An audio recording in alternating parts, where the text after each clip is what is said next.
Hello viewers, all solution চ্যানেলে স্বাগতম। HTML টিউটোরিয়ালের আজকের ক্লাসে আমরা আলোচনা করব এইচটিএমএল লিঙ্কস নিয়ে। তো এইচটিএমএল এর লিঙ্কস হলো হাইপার লিঙ্ক। তো এই লিঙ্কের মাধ্যমে আমরা একটা পেজ থেকে আরেকটা পেজে জাম্প করে চলে যেতে পারি। সেটা কিভাবে? ধরেন আপনাদের এইচটিএমএল পেজের মধ্যে একটা লিঙ্ক আছে, যে সাপোজ অ্যাবাউট আস পেজের লিঙ্ক দেওয়া আছে। তো ওইটাতে যদি আমরা ক্লিক করি তাহলে আমরা অ্যাবাউট আস পেজে চলে যাব। আর লিঙ্ক ট্যাগটা লেখা হয় লেস দেন গ্রেটার দেনের মাঝখানে এ দিয়ে। একদম নিচের লাইনে গ্রিন কালারের যে টেক্সটটা দেওয়া আছে, এটা দেখেন, এটা লিঙ্ক ট্যাগের সিনট্যাক্স। তো এর ভিতরে একটা অ্যাট্রিবিউট আছে, দেখেন এইচআরইএফ, এটার ভিতরেই লিঙ্কটা দেয়া হয়। এবং এখানে যে টেক্সটটা দেখতে পাচ্ছেন এ ট্যাগের ভিতরে, এই টেক্সটের উপরে ক্লিক করলেই এই এইচআরইএফ এর মধ্যে যে পেজের নাম বা ইউআরএল সহ পেজের নাম দেওয়া হয় সেইখানে চলে যাবে। অর্থাৎ এই টেক্সটে ক্লিক করলে এই ইউআরএলে চলে যাবে। তো লিঙ্ক ট্যাগ সম্পর্কে আপনারা আগেই জেনেছেন, আমরা এর আগেও একটা ক্লাসে লিঙ্ক ট্যাগ সম্পর্কে বলেছি। তো আজকের ক্লাসে মূলত আমরা দেখব যে লিঙ্ক ট্যাগে আমরা কিভাবে সিএসএস ইউজ করতে পারি এবং ডিফারেন্ট স্টেটে এটা ডিফারেন্ট কালার শো করে। যেমন আপনারা নর্মালি যখন একটা পেজে ভিজিট করবেন তখন দেখবেন লিঙ্কের এক ধরনের কালার, এবং যখন ওই লিঙ্কে ক্লিক করে লিঙ্কটা ভিজিট করে ফেলবেন তখন আর এক ধরনের কালার। তো প্রথম যেটা দেখবেন সেটা দেখেন এ ক্লোন দিয়ে লিঙ্ক, এর ভিতরে যে আমরা সিএসএসটা লিখেছি এটা শো করবে নর্মালি। এরপরে আপনি যদি ভিজিট করে ফেলেন তাহলে এই ভিজিটেডের মধ্যে যে সিএসএসটা আছে, যে স্টাইলগুলো আছে, এইগুলো শো করবে। এবং আপনি যদি লিঙ্কের উপরে হোভার করেন, তার মানে লিঙ্কের উপরে কার্সরটা ধরেন, তাহলে এই যে এ ক্লোন হোভার যেটা আছে এর ভিতরে যে সিএসএসগুলো আমরা লিখেছি এটা শো করবে। আর এ ক্লোন অ্যাক্টিভ দেখেন একটা আছে। তো এটার কাজ হলো যে আপনি যখন লিঙ্কে ক্লিক করতে যাচ্ছেন, যে মাউসের উপরে ক্লিক করেছেন, তখন দেখবেন অন্য একটা কালার হয়, সেই কালার সেটা হচ্ছে এটা শো করবে। অর্থাৎ ওই টাইমটাতে এর ভিতরে আমরা যে সিএসএস লিখব সেগুলো শো করবে। তো আপনারা এখানে কালার এবং ব্যাকগ্রাউন্ড কালারটা সম্পর্কে আগেই জেনেছেন। এখানে দেখেন টেক্সট ডেকোরেশন একটা প্রপার্টি দেখতে পাচ্ছেন, এবং এটা দেওয়া আছে আন্ডারলাইন। এবং আগের পেজগুলোতে আমরা দেখেছি এখানে কোথাও নান দেওয়া আছে। তো টেক্সট ডেকোরেশন হচ্ছে লিঙ্কের ক্ষেত্রে ইউজ করা হয়। লিঙ্ক ট্যাগের ক্ষেত্রে আমরা টেক্সট ডেকোরেশন যদি নান দেই তাহলে লিঙ্ক ট্যাগের যে টেক্সটটা ব্রাউজারে শো করে ওইটার নিচে কোনো আন্ডারলাইন হবে না, নর্মালি টেক্সট দেখাবে। আর যদি আন্ডারলাইন দিয়ে দেই টেক্সট ডেকোরেশন, তাহলে নিচে একটা আন্ডারলাইন শো করবে। তো এটাই টেক্সট ডেকোরেশনের কাজ। এরপরেই দেখেন বডি সেকশনের ভিতরে আমরা একটা প্যারাগ্রাফ লিখেছি, এটা জাস্ট একটা ইনফরমেশন দেওয়ার জন্য। আর আমরা লিঙ্ক ট্যাগটা এখানে লিখেছি, এবং লিঙ্ক ট্যাগের মাঝে এইচআরইএফ দিয়ে একটা পেজের নাম দিয়েছি, এবং এখানে দেখেন একটা টেক্সট আছে, এই টেক্সটাই আসলে ব্রাউজারে শো করবে। আর এখানে নতুন একটা অ্যাট্রিবিউট দেখতে পাচ্ছেন আপনারা, সেটা হচ্ছে টার্গেট অ্যাট্রিবিউট। তো টার্গেট অ্যাট্রিবিউটের ভিতরে আন্ডারস্কোর ব্ল্যাঙ্ক দেওয়া আছে। তো এটা যেটা কাজ করে, যে টার্গেট অ্যাট্রিবিউটের ভিতরে যদি আপনারা আন্ডারস্কোর ব্ল্যাঙ্ক দেন, সেক্ষেত্রে ব্রাউজারে যখন আপনারা এই অ্যানাদার এইচটিএমএল পেজ অর্থাৎ লিঙ্ক ট্যাগের ভিতরে যে টেক্সট থাকবে সেই টেক্সটে ক্লিক করবেন, তো এটা ওপেন হবে নতুন একটা ট্যাবের ভিতরে, নতুন একটা ট্যাব খুলে যাবে এবং ওই ট্যাবের ভিতরে এই পেজটা ওপেন করবে। তো এটাই হচ্ছে টার্গেট অ্যাট্রিবিউটের কাজ। তো ভিউয়ার্স, চলুন আমরা এডিটরে যাই এবং এই প্রোগ্রামটা করে দেখি এটা কি আউটপুট শো করে। তো আমরা এখন আমাদের এডিটরে চলে এসেছি। আমি পিএইচপি ডিজাইনার ইউজ করি। এখানে নিউ দিয়ে এইচটিএমএল একটা ফাইল খুলে নিলাম।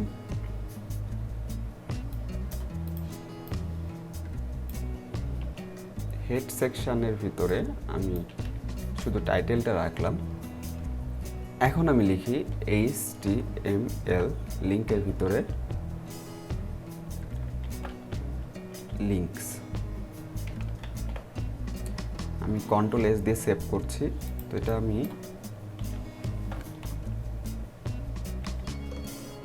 লিঙ্ক দিয়ে সেভ করলাম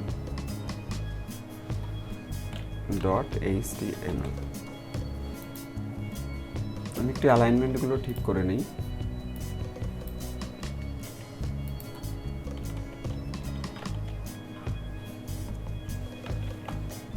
প্যারাগ্রাফ ট্যাগ নিচ্ছি।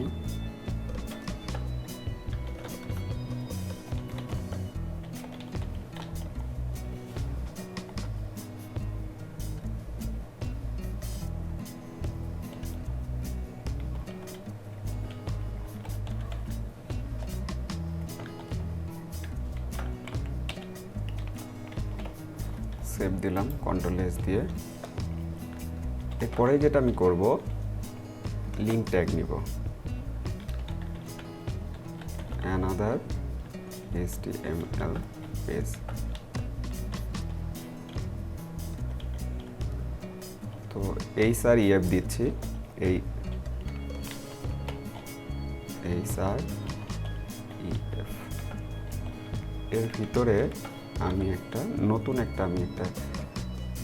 ABC জাস্ট একটা যে কোনো একটা HTML পেজ সেভ করলাম। এখন আমি যেটা করব, এই লিঙ্কের জন্য ইন্টারনাল CSS লিখব। স্টাইল দিলাম, স্টাইলের ভিতরে A দিয়ে লিঙ্ক।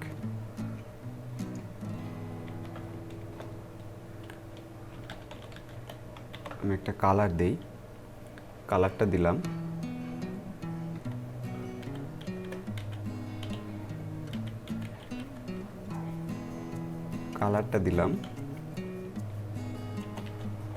রেড।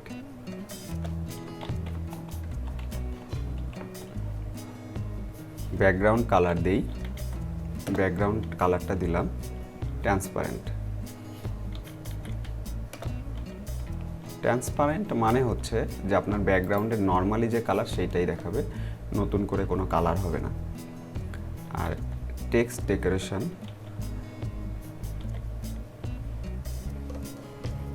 এটা নিয়ে আপনাদের কিছুক্ষণ আগেই বললাম যে এটা লিঙ্কের নিচে আন্ডারলাইন হবে কি হবে না সেটার জন্য ইউজ করা হয়। তো আমি প্রথমে যে লিঙ্কটা থাকবে সেটাতে কোনো আন্ডারলাইন দিব না, এই জন্য এই CSSটা লিখলাম। এখন ভিউয়ার্স, আমরা ব্রাউজারে গিয়ে এটা ওপেন করে দেখি এটা কি শো করে। তো দেখেন এখানে আমাদের এই যে লিঙ্ক নামে একটা ফাইল তৈরি হয়ে গেছে। আমি ওপেন উইথ ফায়ারফক্স দিচ্ছি। তো দেখেন ভিউয়ার্স, এখানে অ্যানাদার HTML পেজ এই নামে একটা লিঙ্ক তৈরি হয়ে গেছে। এবং এখানে এটার উপরে ক্লিক করলে, একটু বড় করে নিই, এটার উপরে ক্লিক করলে দেখেন ABC HTML, এটার উপরে হোভার করলে ABC HTML, নিচে দেখেন abc.html নামে একটা পেজের লিঙ্ক দেখাচ্ছে। তো আমরা এখন যেটা করব, আর একটা পেজ তৈরি করব HTML টাইপের। এটা সেভ করে নেই, এটা দিব ওই নামে, ওখানে যে নাম দিয়েছি abc.html। সেভ করে ফেললাম। এখানে দিলাম ABC পেজ, টাইটেলেও এটা দিয়ে দিলাম। মেটা সেকশনটা মুছে দিলাম। আপনাদের মেটা নিয়ে সম্ভবত বলা হয়নি, মেটা নিয়ে পরে অন্য কোনো ক্লাসে আমরা আলোচনা করব। তো ভিউয়ার্স, আমরা ABC পেজটা তৈরি করে ফেললাম। আমরা একটু পরে ABC পেজে যাব। এখন আমরা লিঙ্কের ভিতরে অন্য CSSগুলো লিখে আসি।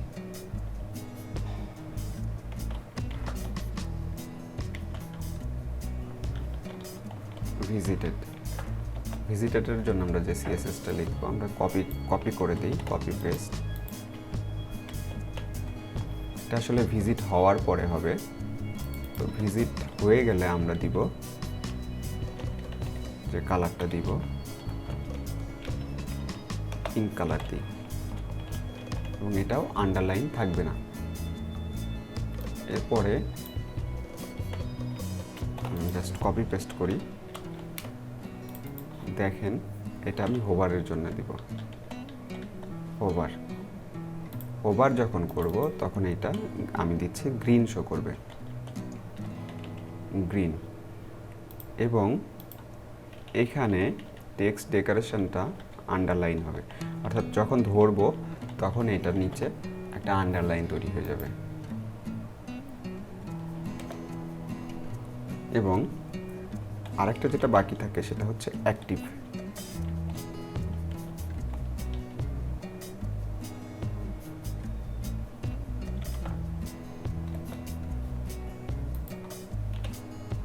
তো অ্যাক্টিভের ক্ষেত্রে